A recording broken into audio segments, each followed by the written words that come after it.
in terms of growing it and having quality? And just consistently reaching back out. Like, I think any business, it's always like Just the start people. recording. Yeah. Are you already? Okay. You can keep that in there too. The good stuff always happens when you don't think you're being No, well, recorded. this happens every day, all the time. I don't know why I can't get it through my head. So I'm sure if you're like us,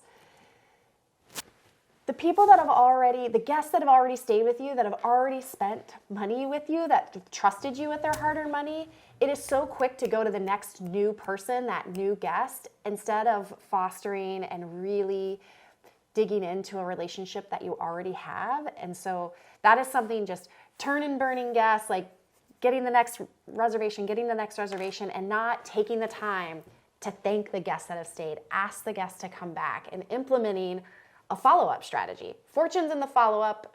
And it doesn't have to be a follow-up with a hard sale. Because I think I've learned this the hard way too. Top of mind. Or taking some information upon arrival, like ask them when their birthday is. I think that's the easiest thing you can do, and saying, hey, us here at Stay a While, we're thinking about you today on your birthday. We loved having you stay with us back in this day. We hope, you know what I mean? Like, or if you take information about why they stayed with you, following up, how is grandpa doing, who is staying at, you know what I mean? Like, just ask them a little bit more information, so when you follow up, it doesn't have to be a hard sale, like, hey, come stay with us again, here's a discount. It's like relationship management. These are all relationships that we think that they're not transactional financial relationships. You're actually building a relationship with the guest. So I think thinking of that in the forefront, instead of like at the very end of the day. It's like, how can you start every day with building some sort of relationship with them? And then people before profits, if you build that relationship, the profits will come. But it's something you have to remind yourself of daily. And it doesn't have to be a huge undertaking. It can just be simple steps every single day. That's easy enough to say, but like, say you need money, right? And you're Right. like, so when you need money, you over leverage yourself, and then you have to start backing out of it because you said yes to everything. And so now you have to find some balance between how long can I keep doing this, and then how do I go about building the systems, or like making the right decisions and building what's going to actually get you out of it. Okay. So 2 things if you find yourself like in a financial crunch of like, hey, there's more going out every month than there is coming in. It's kind of like a 2-prong effect. Obviously, you need to sell more, and then you need to try to save more. I can say, without a doubt, every single business owner, we try to put Band-Aids on things a lot of times, and we buy, whether it be tech or team members or devices, whatever it is that we think are going to make us more efficient, and it ends up really adding up to the monthly spend.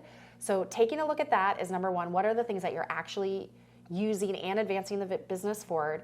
And then sales, it's like, oh my gosh, what can I do?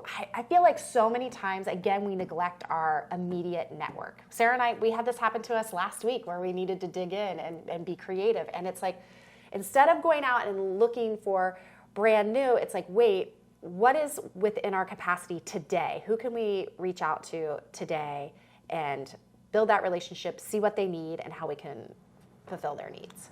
A real quick tactical thing that you can do that we are doing more of is not just the beginning of the year looking at all of your expenses as a business, but you could do that monthly. If you build out your budget with all of your expenses and how much each month you spend there, you could revisit each and every expense with that mindset of, is this advancing the business forward? Is this a way for us to build relationships with our warm audience, right, or our guests who've already stayed with us?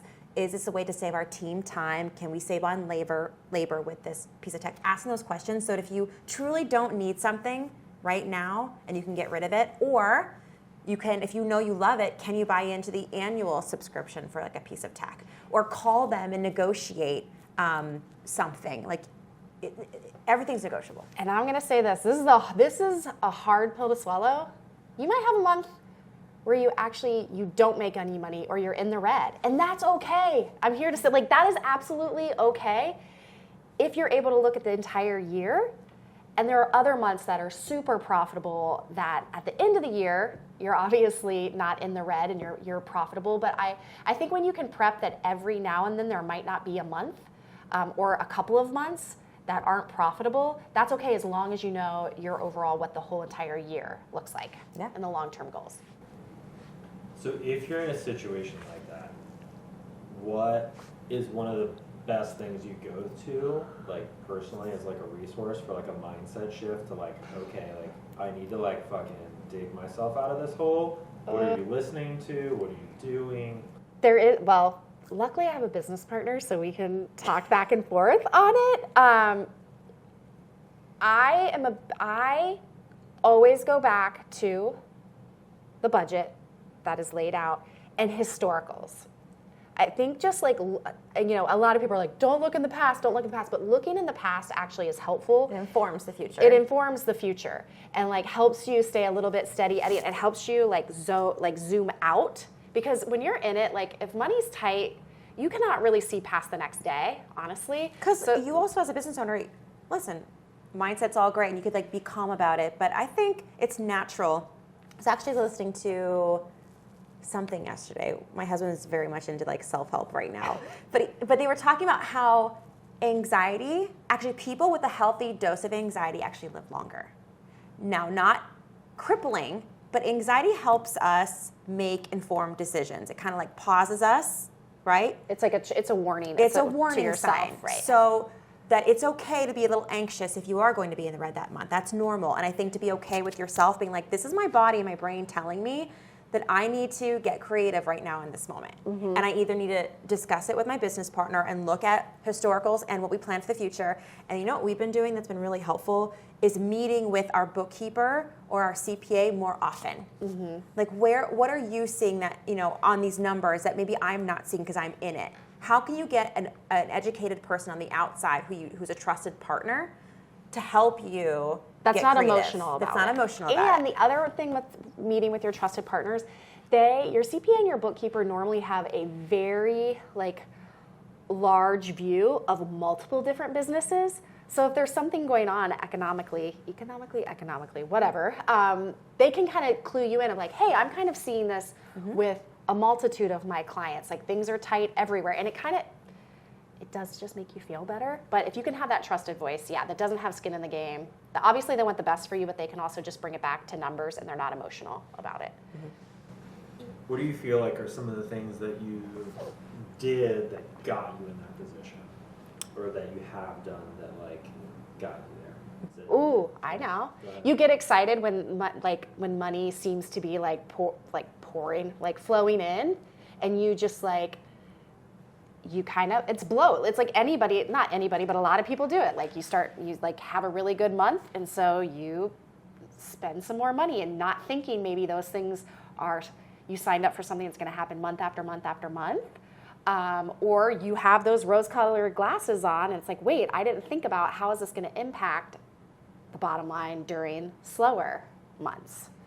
And so having a vault of money that you can liquidate for the moments when you're human as a business owner and maybe you don't make the best decision, now you're in this situation, but you can at least rest a little easy that you've thought about your future self getting in that moment. Yeah. And you can, and that's what it's there for, dip into your vault to help you get back on track. But of course you want to replace those vault funds and then just get yourself back with all those tips we just gave you about how to get back on track for your whole year holistically. But man, there's also, again, just comfort. There's lessons to be learned. Have there been times, you gotta, have I put stuff on credit cards? Have I, gotten money from other places? They're all legit and legal. But I'm just saying, I also want everybody to know sometimes, the lessons are learned in those hard times and, having to make ends meet and figuring things out. That's when you do get creative. That's when you're like, wait, I don't want to run my business like that. That doesn't feel good. Like the vault, what Sarah's talking about, our vault account, I didn't have a vault account. And I've been in business for 20 plus years. And that's new because I don't ever want that feeling again. Not to say that it won't come around again, but I'll be much more prepared for it this time. So do you feel like what got you in those scenarios was just saying yes and not keeping track and doing the things that got you to that point? Or was it more or less I needed to become a better business owner and do different things to get you past that point so that didn't happen to you? Here's the thing, I feel like hindsight's always 20/20. So you could say, this is the exact thing that got me off track. But then something else in life or business, in the economy, in guest behavior, client behavior, whatever, is going to like feel like it's a pandemic you know what I mean? Like, or just your life, or too. just your like personal you're like, life. wait, you get excited and maybe add all these things to your plate, and you're like, wait, this is not what I want. I don't know if I'm exactly answering your question, but I just feel like if you can get comfortable with knowing that you're gonna be in that position, even if you get yourself out of it, right? You replenish your vault, you create a vault, you're back on track, you're gonna get off track again. yep. And thinking ahead of yourself, like when I do get back off track, again, here's how just knowing that you're gonna be human and there are things that we, as business owners, we cannot predict. We cannot predict all the things. And so just being okay with, you always say this, like life is 50-50, business is 50-50. You're gonna have these ups and just know that you're gonna have challenges. I don't wanna say downs, but like challenges. And knowing that you've got some backups for your backups so that your business can stay in business. Yeah, and if you think you're in control, I used to think when I had like worked for someone else that was like safe or like guaranteed. Nothing is guaranteed. We are never truly in control, and I think like that's not the most comforting thing, but it's real, and so that also helps you move through to the next phase. This isn't normal. This moment of me being in the red, this moment of me not knowing where cash is going to come from, or this moment of me being like, how can we make revenue this month? Can't we just print money? Does anybody know how to print money? I'm not going to comment on that. Oh, okay, probably not me either. Oops. What are some lines that you've had to redraw in the sand to not over-leverage yourself? Money, time, etc. I mean, I think we're doing that right now. Is like you can't just keep like putting all the money back in everywhere because you do get older. And it's like, wait, when am I going to actually be able to like, I want to be able to enjoy the business now. And so there are instances where I know people are like, hey, I want to build this, and then I'm going to exit. And it's like, well, any of that, I don't care what it is, whether it's a house, whether it's a business, like you have to have a buyer that's interested in it. And so until you have a buyer that's interested, I just think I've had a mindset shift of like, I want to be reaping some of the rewards now and not pushing it continually down. Yeah. I think that's almost an excuse too that I've made in the past of like, oh, I'll just put all the money back in and then and it's like, wait a second, why isn't there profit now? That's also why we've studied profit first. That's why we're becoming certified, is because there's a way to actually be profitable now. It might not be at the level that we want it to be, but there should be profits every single month. But if you practice that, I mean, that's what you then grow. Because if you Right. focus on becoming profitable and where your business is today, and you always have that in your mind every quarter, I mean, then you just grow all the even if things it's over 1%. time. It's like if you're growing something that's not profitable, you're growing something that's not profitable. You are giving yourself a hole. And maybe for potentially. a small amount of time, not even a small amount of time, like if you can't hit 1% out each month, figure that out. Like, And that's after you pay yourself. Like Yeah. you the business owner, you have to be compensating yourself for the work that you're doing, because that's why you're doing it. That's That's why you're risking it all. that's why you work so hard. I'm gonna cry because I need to be paid more. We are paying ourselves though, so. I know, but I want to be paid more. No. So, in that same like mindset, right? If you want to enjoy your profits now, your profits aren't just the money that you're making now, right? Like to enjoy your business now, Oof. right? Isn't, in my mind, isn't just, hey, we're gonna take profits now. That's starting to actually like put lines in the sand saying like, Right, it's not all I'm not financial. working Are on you these saying like the things, joy? I'm Like, not Oh, doing yeah, this. yeah. Like you're drawing other lines besides like, hey, I am gonna start taking a profit now. I need to start taking this Yeah. amount of time. Yes. Like, Yes. What other things are you looking at as like profit from your business? Or Oh, what okay. things are we looking at that are beneficial to being a business owner other than cash profits? oh yeah. Are that whole hustle mentality that I have definitely allowed myself to lean into and give myself the excuse is not healthy. I do believe that there are certain times in your business when you do need to buckle down. And I mean, the things that you are willing to do today as an entrepreneur or a business owner, that other people aren't willing to do is going to allow you to live a different life down the road.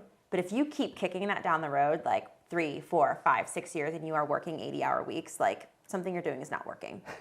So to like think that you always have to hustle as a business owner, I think is toxic.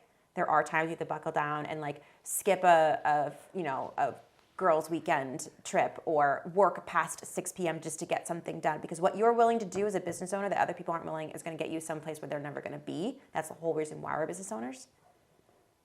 But I think another like a non-financial benefit is really learning every single day. Like that is something that I know that whatever we do every single day, learning and absorbing that and being able to use it in something else in the future is something that it's very hard to put like value on, but it's invaluable. That being able to constantly learn and adapt. Like I know I'll be able to use these skills like over and over again, and they're going to like get richer over time. Well, especially if you take a challenge in your business and you overcome it, document it. I got myself from this to this in this amount of time, and saving those wins, whether it's like a financial percentage, like we went from this to this in 12 months because of these things, like that's crazy valuable because that's hard to do. Not everyone can do that. And one thing we focus on is I better really enjoy